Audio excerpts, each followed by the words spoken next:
دعا کرو کہ ظہور امام ہو جائے،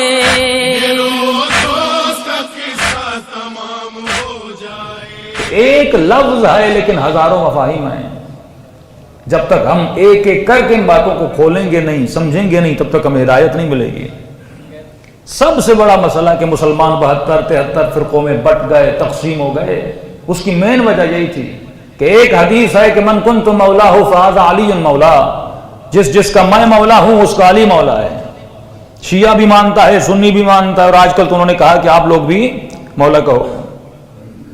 تو شیعہ بھی مولا کہے، سنی بھی مولا کہے، اس حدیث کو شیعہ بھی مانے، اس حدیث کو سنی بھی مانے، لیکن مسئلہ کیا ہے کہ ایک ہی حدیث کو شیعہ سن کر علی کو امام مان رہا ہے اور دوسرے علی کو دوست مان رہے ہیں. حدیث ایک ہی ہے لیکن مفاہیم دو نکل رہے ہیں.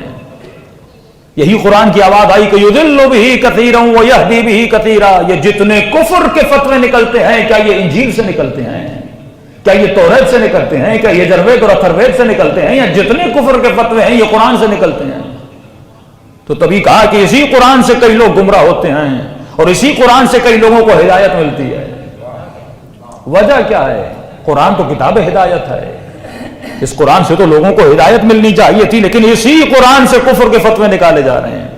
وہی نبی کی حدیث جس کو شیعہ سنی مانتا ہے، کوئی اسی سے امامت کا تصور لے رہا ہے، کوئی اسی سے دوستی کا تصور لے رہا ہے.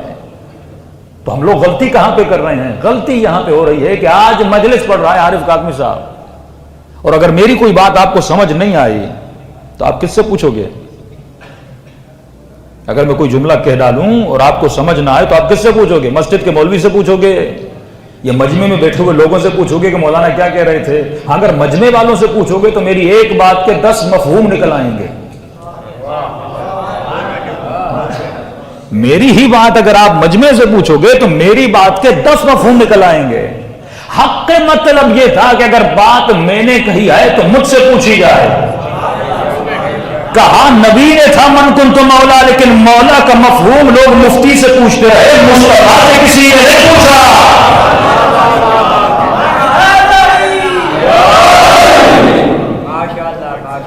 بھائی زبان مصطفیٰ سے جملہ ادا ہو رہا ہے کہ من کنت مولا فہذا علی مولا، جس کا میں مولا اس کا علی مولا. کسی نے جا کر یہ کوشش کی کہ ہم نبی سے پوچھیں کہ یا رسول اللہ آپ کا مطلب کیا تھا مولا سے؟ جب یہ نظریہ آیا کہ حسبنا کتاب اللہ، مسلمانوں نے کہا کتاب کافی ہے. ایک سمپل سی آیت تھی وضو کرنے کے طریقے کی، کہ نبی سے کیوں پوچھیں؟ ہم لغت میں جائیں گے، ہم ترجمہ دیکھیں گے، ہم خود اس سے مفہوم نکال. بھائی جب تم خود مفہوم سمپل سی بات ہے، اگر میری بات کے مفہوم لوگوں سے پوچھو گے تو 10 مفہوم نکل آئیں گے. قرآن ہے لفظ خدا، ادا ہو رہا ہے زبان رسالت سے. تو اگر مجھے قرآن کا مفہوم معلوم کرنا ہے تو کس سے کرنا ہوگا؟ مصطفیٰ سے کرنا ہوگا نا. وہی بہتر سمجھا سکتے ہیں نا کہ خدا کہنا کیا چاہتا ہے، اللہ کا مطلب کیا ہے، نہ کہ کسی صحابی سے پوچھنا ہوگا. ہاں اگر میں صحابی سے بھی پوچھتا ہوں تو یہ پوچھوں گا کہ مصطفیٰ نے کیا کہا تھا، تو نے کیا سنا تھا. یہ نہیں کہ تم نے کیا سمجھا، کیونکہ اس کی سمجھ، میری سمجھ، آپ کی سمجھ ڈیفرنٹ ہو سکتی ہے، لیکن کلام خدا ایک ہو سکتا ہے، مفہوم خدا ایک ہو سکتا ہے. تو یہیں سے مسلمانوں میں بٹوارا ہونا شروع ہو گیا.